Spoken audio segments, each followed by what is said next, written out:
psicologia del corpo, psicologia do corpo. Wilhelm Reich. A psicoterapia é enriquecida com a teoria e técnica de Wilhelm Reich. A psicologia do corpo, que ele denominou vegetoterapia e, posteriormente, ergonomia. Wilhelm Reich é considerado o pai da psicologia corporal. Reich afirmava que o ser humano é mais que a palavra, que o símbolo ou a imagem, é todo sustentado pelo corpo, postura e movimento. Abordar de forma integral a sua complexidade implica não esquecer o óbvio ou oculto, o consciente e o inconsciente, a causa e o objetivo.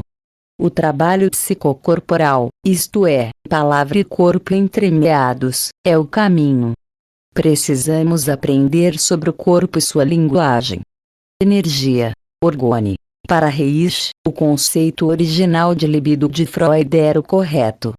Em seguida, Freud desenvolve o conceito de duas energias, Eros e Thanatos.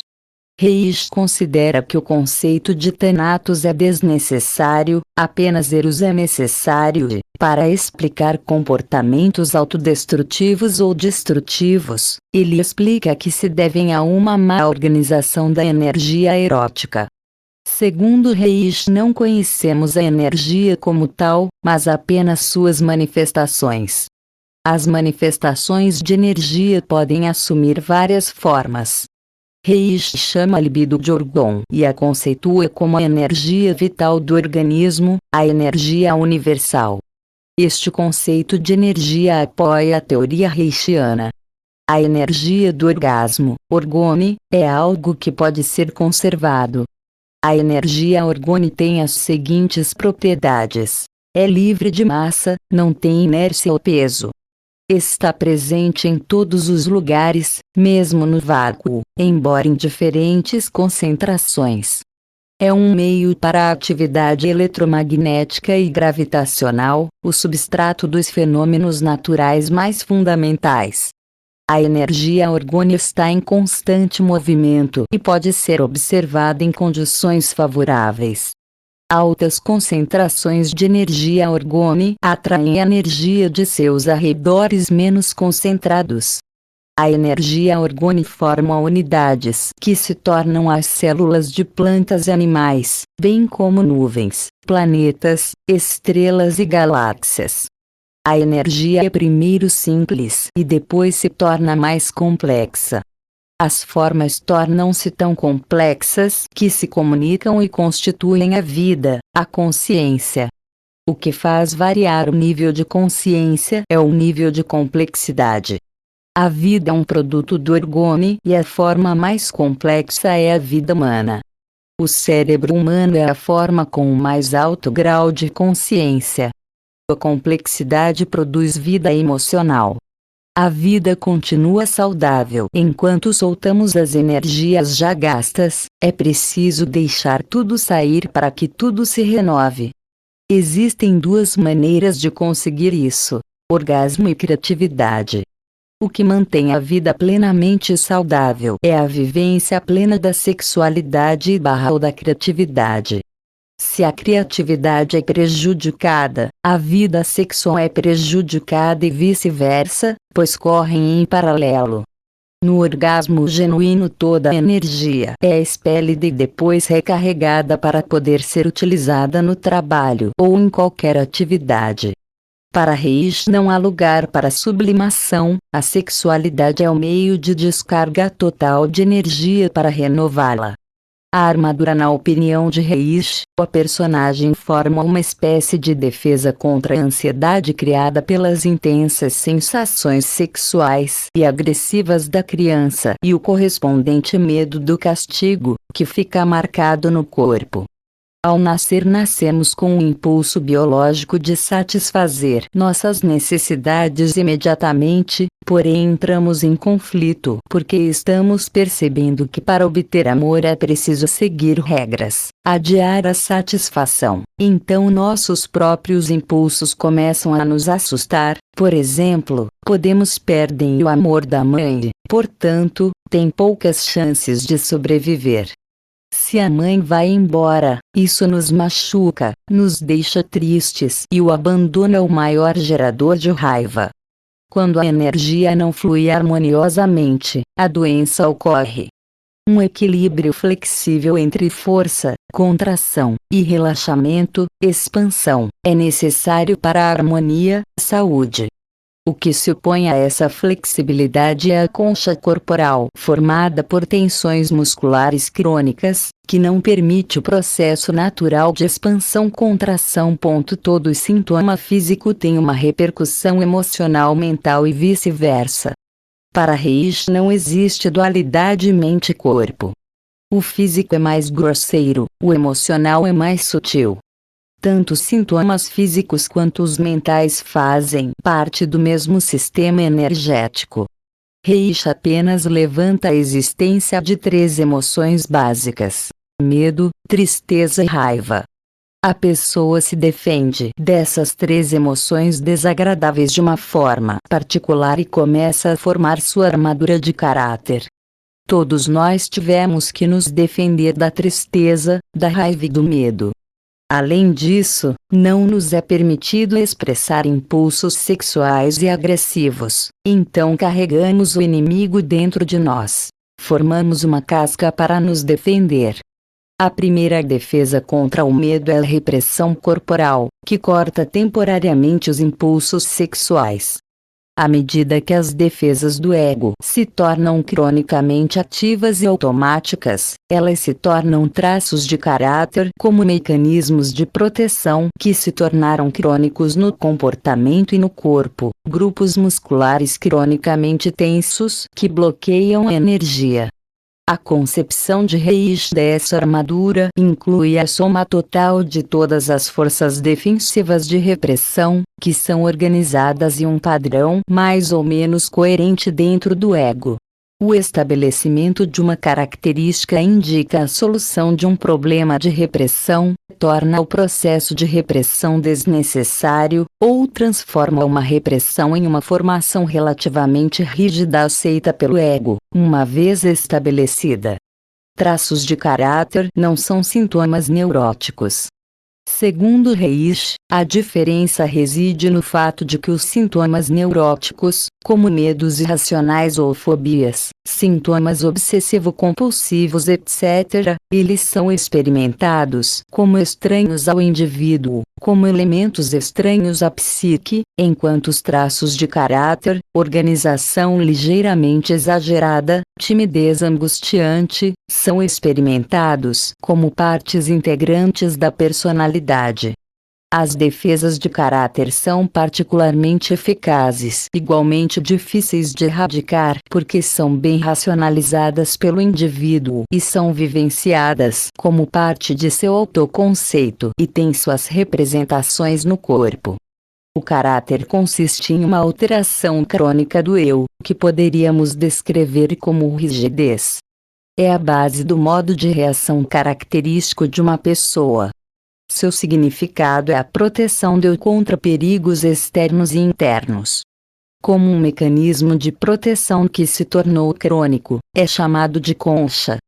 Essa armadura inevitavelmente significa uma diminuição da mobilidade mental. No entanto, a armadura deve ser concebida como algo móvel em que existem lacunas. Funciona de acordo com o princípio do prazer-desprazer. Em situações desagradáveis a armadura aumenta, em situações agradáveis ela diminui. O lugar onde se forma a casca é o eu, aquela parte da personalidade que constitui o limite entre a vida instintiva e o mundo externo. Podemos chamá-lo, portanto, de caráter do self. A couraça do personagem se desenvolveu como o resultado do conflito entre as demandas instintivas e o frustrante mundo exterior, por meio do medo consciente ou inconsciente da punição. Uma casca mais ou menos completa é exemplificada pelo estupor catatônico. Uma concha completamente insuficiente, na estrutura do caráter impulsivo. Vegetoterapia, terapia orgonômica. Terapia orgonômica foi o termo que Reich utilizou para o uso terapêutico da análise do caráter, aliada a uma técnica que desenvolveu entre 1935 e 1940, denominada vegetoterapia. A partir do momento em que descobriu a energia orgone, Reich passou a se referir à vegetoterapia como ergonomia. A ergonomia foi realizada inteiramente pelas mãos da terapeuta. A vegetoterapia é centrada na teoria reichiana de que a supressão infantil da expressividade emocional não só permanece na idade adulta, mas é sustentada diretamente em espasmos crônicos dos músculos chamados armadura muscular. Para suprimir, tornar as emoções e os impulsos inconscientes, começamos a endurecer certas partes do nosso corpo e vamos formando nosso próprio mapa corporal caracterológico. Isso significa que não há liberdade total para o fluxo de energia ou uma renovação completa dela.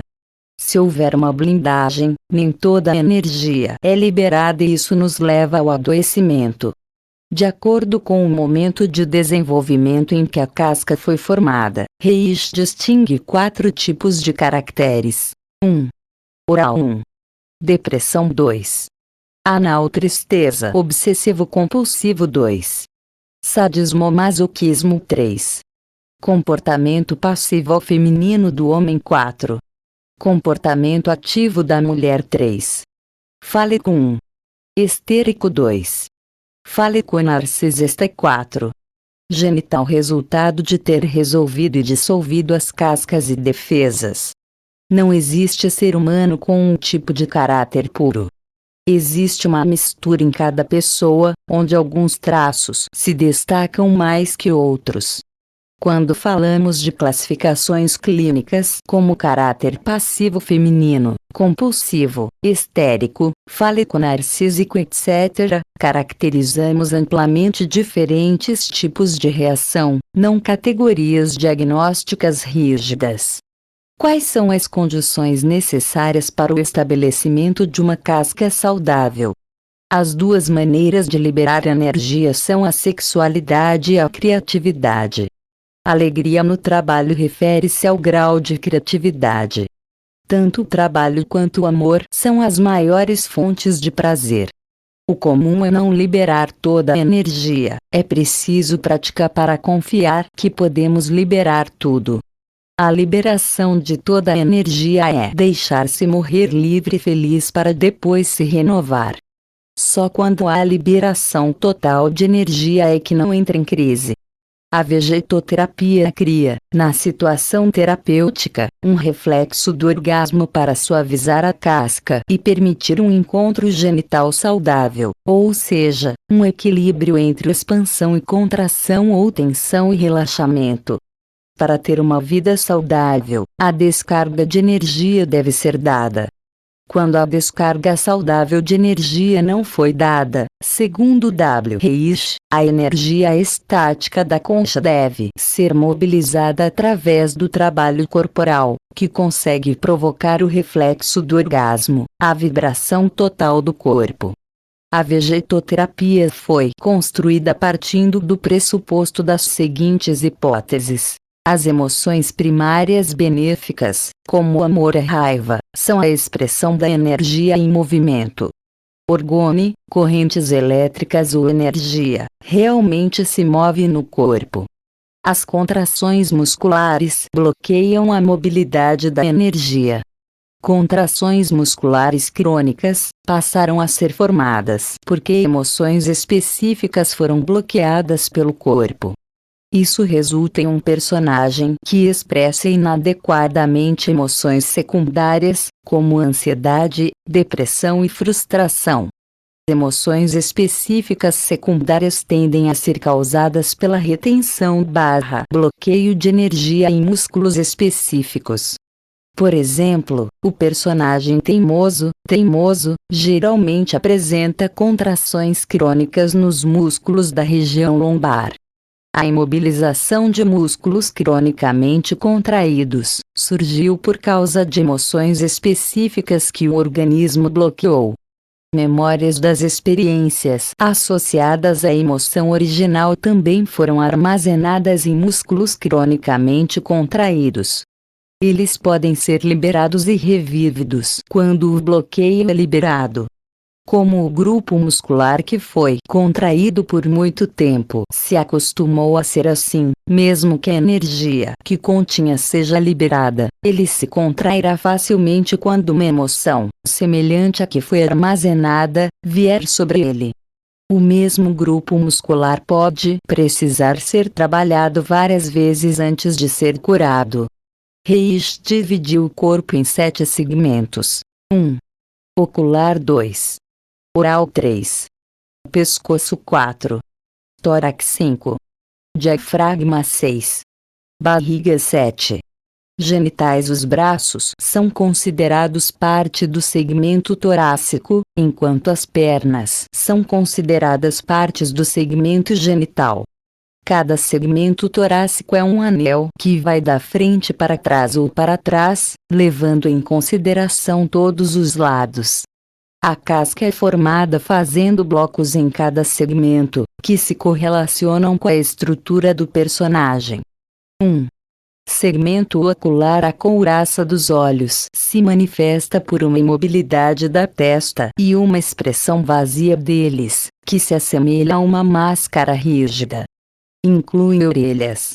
A concha é destruída fazendo com que o paciente abra bem os olhos, como quando está apavorado, de modo que mexa as pálpebras e a testa, obrigando-o a ter uma expressão emocional, medo, tristeza, desconfiança, e estimulando a livre movimentação dos olhos, virando-os e olhando de um lado para o outro.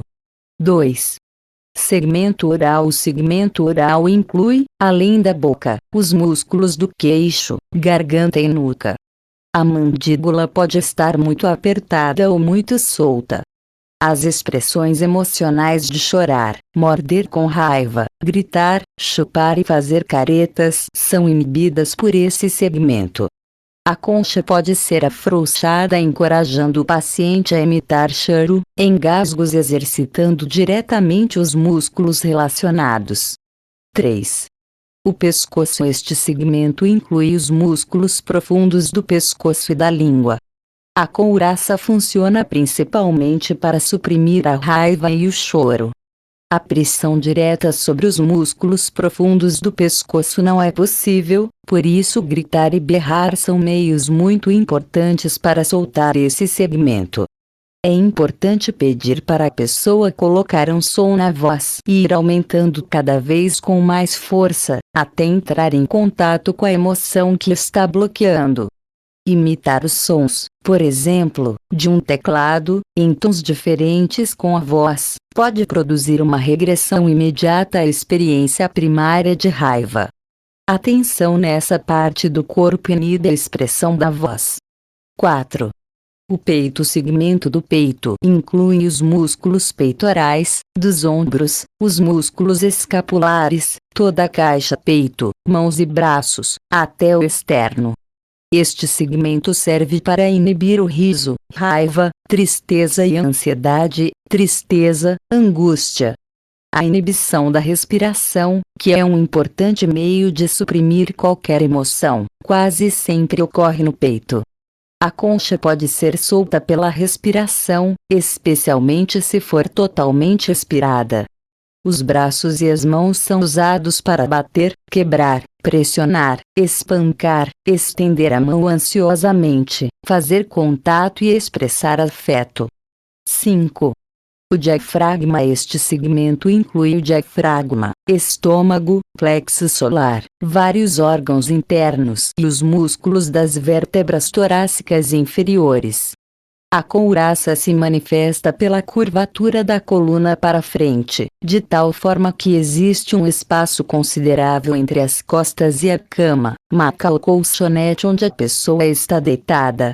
É mais difícil expirar do que inspirar. A concha no diafragma inibe principalmente a raiva externa. Os primeiros 4 segmentos devem estar relativamente livres antes que o diafragma possa ser relaxado pela ação repetida da respiração e dos reflexos de vômito. 6.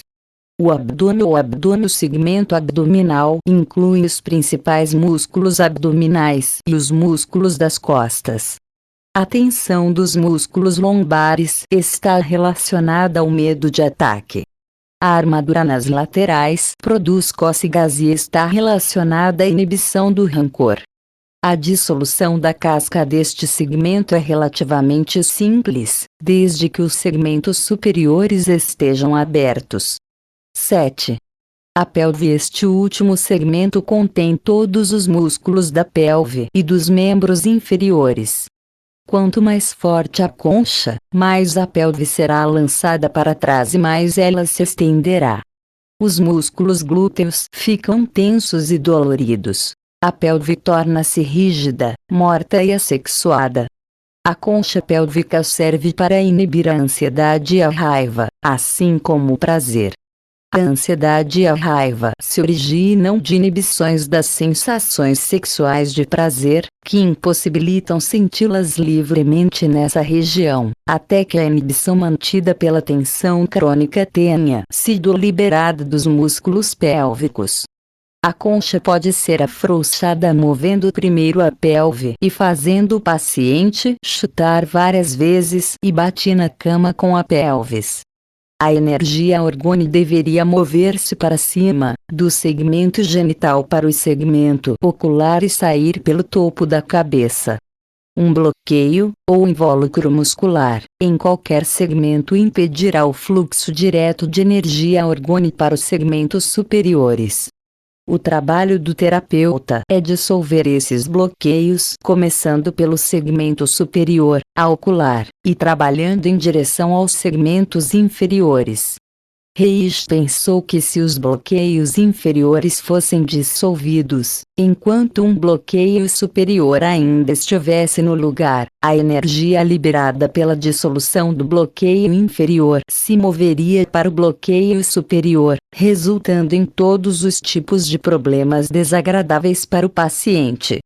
Trabalhar dos segmentos superiores aos inferiores. Quando a casca da pessoa é dissolvida, ela se torna um indivíduo mais capaz, autorregulado e orgasticamente poderoso, com maior acesso à criatividade. A casca é dinâmica. Se você está trabalhando com um segmento bloqueado, essa energia concentrada naquele segmento pode ser mobilizado para outro. O tratamento de vegetoterapia supera a defesa, a couraça, para dar lugar à livre expressão do impulso, que deve ser liberado espontaneamente. Trabalha com a hipótese da autorregulação da energia, do impulso. A única expressão saudável do impulso é a satisfação. Técnicas reichianas de liberação de energia. A armadura é suavizada através de técnicas psicocorporais. Várias técnicas são utilizadas por um terapeuta com base na vegetoterapia, para tentar mobilizar e liberar os bloqueios nos músculos na ordem em que eles devem ser liberados. Para isso, trabalha-se os diferentes segmentos corporais, em ordem, o que envolve, por exemplo, fazer o paciente respirar profundamente, engasgar, mover os olhos ou fixá-los em um ponto, colocar a língua para fora, bater e chutar algo acolchoado, mordendo um objeto inanimado, suavemente, e o terapeuta atacando diretamente o que ele percebe serem os músculos tensos do paciente com seus dedos e mãos de uma forma que libera ou remove a tensão. Esse contato direto com o corpo é feito com muito respeito e com o consentimento da pessoa. Reich também acreditava que contrair doenças biopáticas em resposta à terapia é normal e deve ser visto como um sinal de que a terapia está progredindo.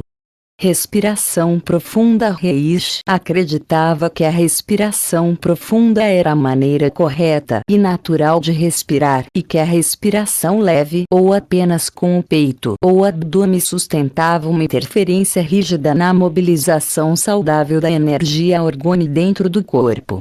Por isso, é importante fazer o paciente respirar profunda e naturalmente para que a energia comece a se mobilizar. Reishi encorajou seus pacientes a emitir sons ao expirar e a exalar todo o ar, às vezes ajudando-os comprimindo o abdômen quando estavam prestes a expirar. O propósito de enervar o paciente através da respiração profunda é relaxar a tensão muscular e trazer grande alívio. Essas regiões de tensão muscular são, na verdade, onde há bloqueios emocionais e, dependendo da quantidade de energia que circula pelo corpo do paciente, o maior número de músculos bloqueados se contrairá para combatê-la. Engasgo. Quando alguém experimenta uma ansiedade extrema, pode ser forçado a vomitar. Reishi pode ter presumido que o vômito, ou melhor, o reflexo que acompanha o vômito, age para liberar a ansiedade reprimida. O segmento ocular não é apenas o segmento superior do corpo. Os olhos, do ponto de vista de Reishi, são órgãos erógenos, da mesma forma que a boca, o ânus e a genitália. E, como Reishi via toda a armadura muscular como uma defesa contra a sexualidade natural de alguém, os olhos seriam particularmente propensos a desenvolver uma armadura muscular. Se Reishi sentisse um bloqueio nos olhos, ele diria ao paciente para revirar os olhos em todas as direções ou olhar para os pontos mais distantes de seu campo de visão, como algum tipo de objeto que move os olhos. Ele enfatizou para seus pacientes não apenas olhar para o objeto o mais longe possível, mas realmente olhar para ele e fazer contato com o que eles estavam olhando. Colocar a língua para fora. Colocar a língua para fora enquanto o paciente expirava era uma das maneiras de Reishi trabalhar os músculos do segmento oral. Essa ação também puxa alguns dos músculos da garganta, portanto, com esse exercício, também trabalhei parte do segmento do pescoço.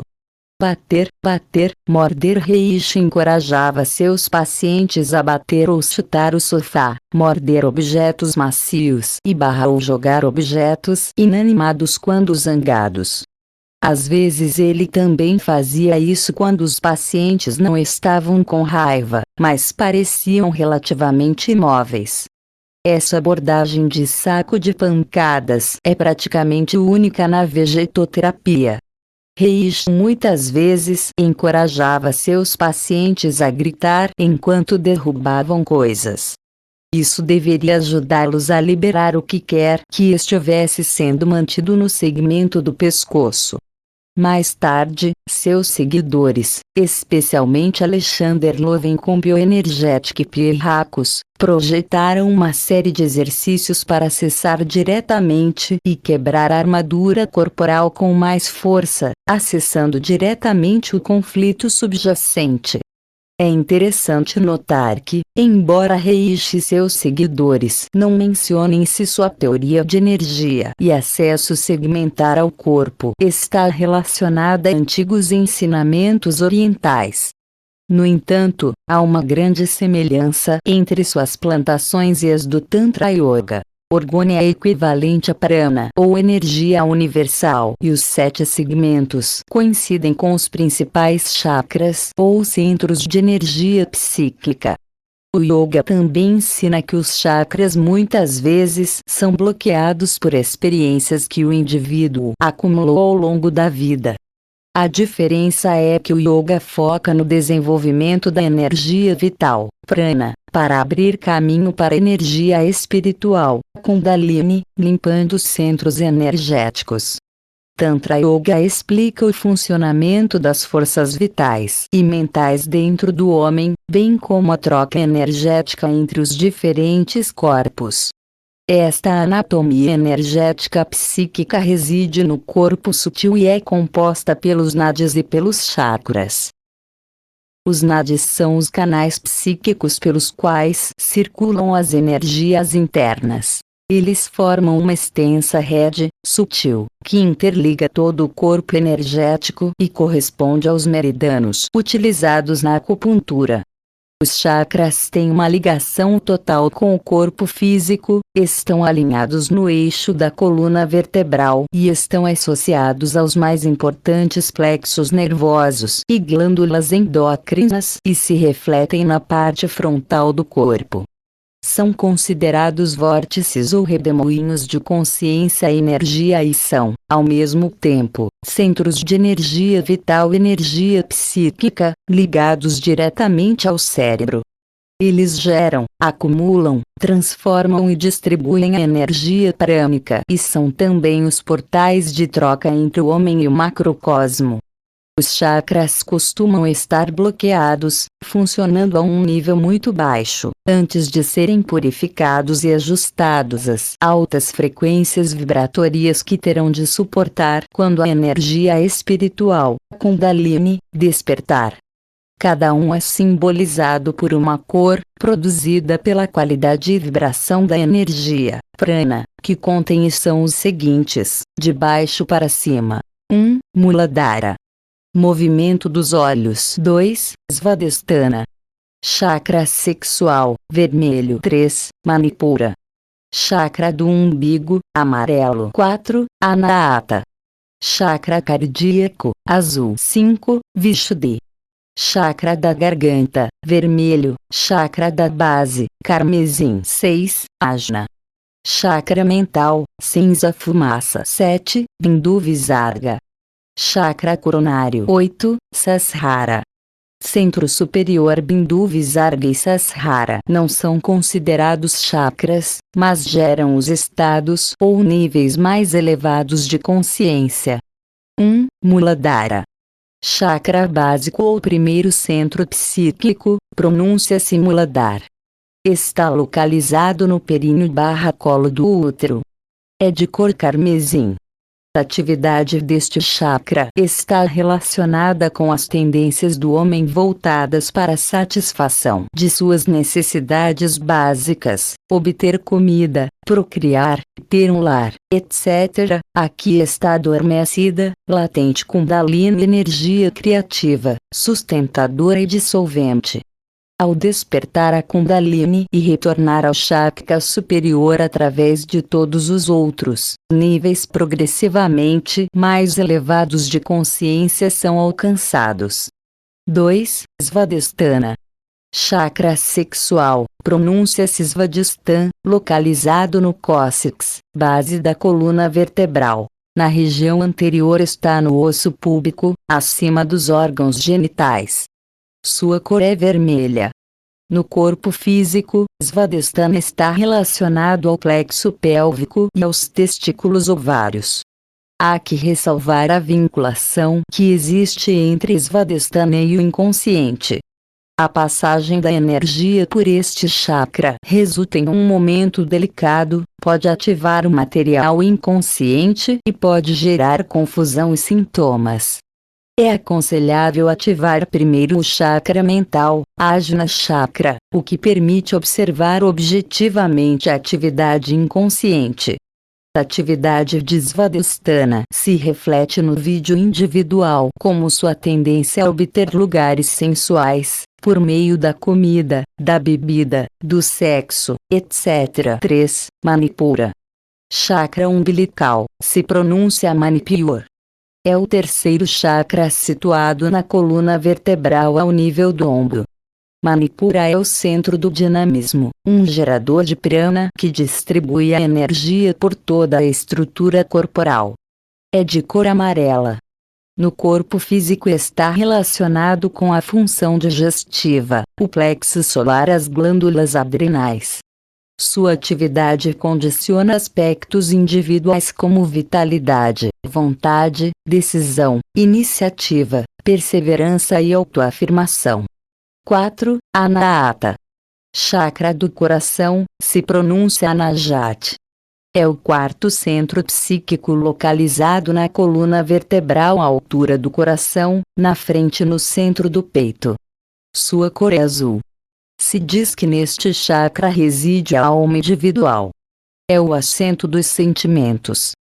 Se a energia emocional se encausa devidamente neste chakra, se transforma em amor puro, vínculo e devoção. Neste nível nasce a aceitação e o amor incondicional faz as demais e faz todas as coisas, um amor puro e sem expectativas.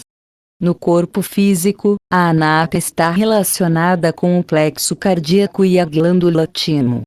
5. Vishuddhi. Chakra laríngeo, o quinto chakra situado na sétima vértebra cervical, na frente à altura da garganta. Se conhece como o centro da purificação. É de cor morada.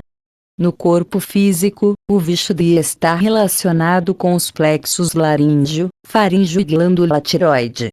É no centro da habitação e através dela que se materializam os pensamentos. É o canal onde se recebe as vibrações mentais ou pensamentos de outras pessoas. Aqui se desperta a criatividade, é o engenho. O homem abre a vida e todas as experiências positivas ou negativas são assimiladas e aproveitadas como um meio de evolução consciente. 6. Ajna. Chakra mental, se pronuncia Ajna, situado no centro do cérebro à altura do entrecejo, sua situação física coincidente com a glândula pineal, que é sua contraparte física. Sua cor é intangível, cinza humor. É o sexto chakra e tem o poder de influenciar e controlar os outros centros. Seja conhecido por muitos nomes, como terceiro ojo de la intuição, Guru Chakra, ojo divino. Ajna representa o centro de consciência mais elevado do homem, onde reside o intelecto, a discriminação. Através dele é possível desenvolver a percepção extrasensorial e a comunicação mental. Quando se desespera surge a intuição e a sabedoria. Ajna está relacionado com a consciência superior, é o centro onde se contata com o mestre interno e com o mestre externo. Realmente nos estados de meditação profunda o mestre se comunica e instrui o discípulo através deste chakra. Mediante a ativação de Ajna se estabelece o testemunho de consciência que permite ser um observador imparcial identificado do próprio corpo e do mundo exterior, uma qualidade indispensável para o psicoterapeuta. 7. Bindu Visarga. Chakra coronário. Realmente não é um chakra, sua naturalidade é muito mais sutil.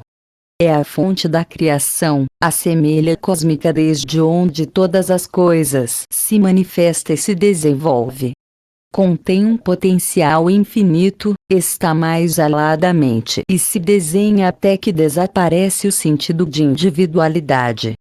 Ao despertar Bindu Visarga, você pode ouvir o som cósmico que o põe em contato com a fonte de toda a criação. 8. Sahasrara. Centro superior, se pronuncia Sahasrara, localizado em la parte superior de la cabeça. Não é um chakra, é um conceito que transcende a lógica, significa o inexplicável. Representa a culminação da ascensão da Kundalini, energia espiritual, e através os chakras, é a meta final.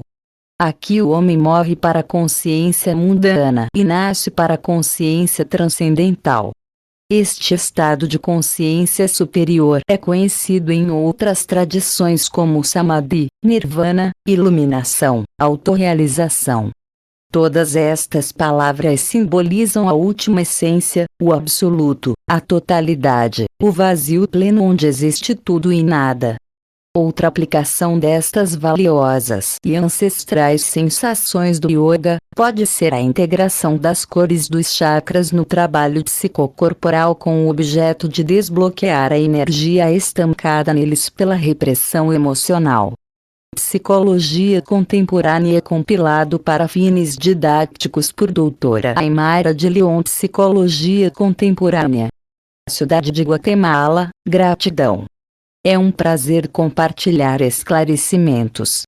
Essa é uma iniciativa de Acenda-se Transforme-se, com propósito de, através do esclarecimento e do conhecimento, auxiliar corretamente ao conhecimento de si, dos próprios potenciais, evitando e afastando ignorância, fake news compostas de conhecimento fragmentado e não bem entendido ou mal interpretado, bem como evitar e afastar a trapaça, identificar a manipulação maldosa que nos tenta obstruir o caminho.